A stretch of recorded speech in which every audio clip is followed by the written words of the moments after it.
সম্ভাব্য প্রধানমন্ত্রী যিনি হবেন আমাদের জনাব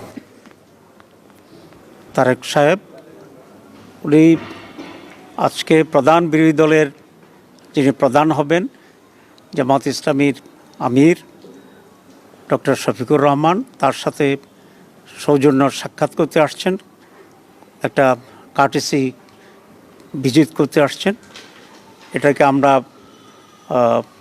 ওয়েলকাম করি।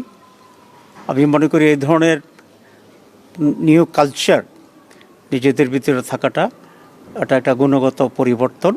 It's a good beginning. অত্যন্ত সাহায্যপূর্ণ পরিবেশে আলোচনা হয়েছে। আমরা দীর্ঘদিন বিএনপি এবং জামাত ইসলামী একসাথে স্বৈরাচার বিরুদ্ধে আন্দোলন করেছি, সংগ্রাম করেছি। গঠনে আমরা সরকারের অংশগ্রহণ ছিলাম।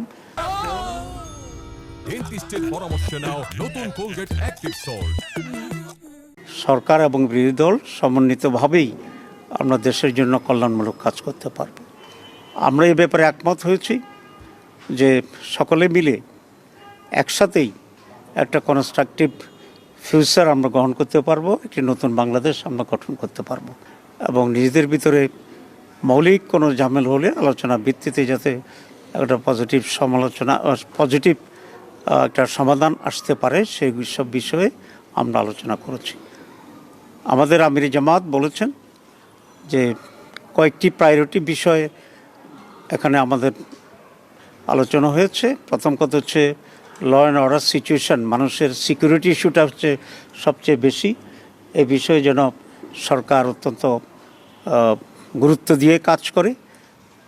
এরপরে ইকোনমির ব্যাপারে আমরা কথা বলেছি এবং বিশেষ করে জনগণের যে মৌলিক যে প্রয়োজনগুলো আছে, খাদ্য, বাসস্থান, এডুকেশন, এসব বিবেকেও অগ্রাধিকার পদ্ধতিতে যেন সরকার কাজে করে সে ব্যাপারে আমরা দৃষ্টি আকর্ষণ করেছি। It's a beginning. আমি মনে করি যে একটা মৌলিক কোয়ালিটেটিভ চেঞ্জ যাতে আমরা এদেশে পেতে পারি সে বিষয়েও আমরা দৃষ্টি আকর্ষণ করেছি।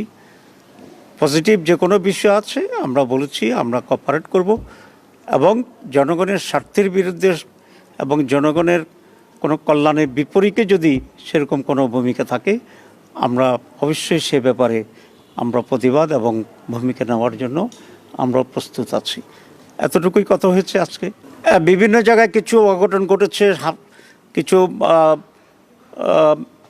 ধর্ষণের ঘটনা ঘটছে, হামলার ঘটনা ঘটছে। আমরা এগুলো দৃষ্টি আকর্ষণ করেছি।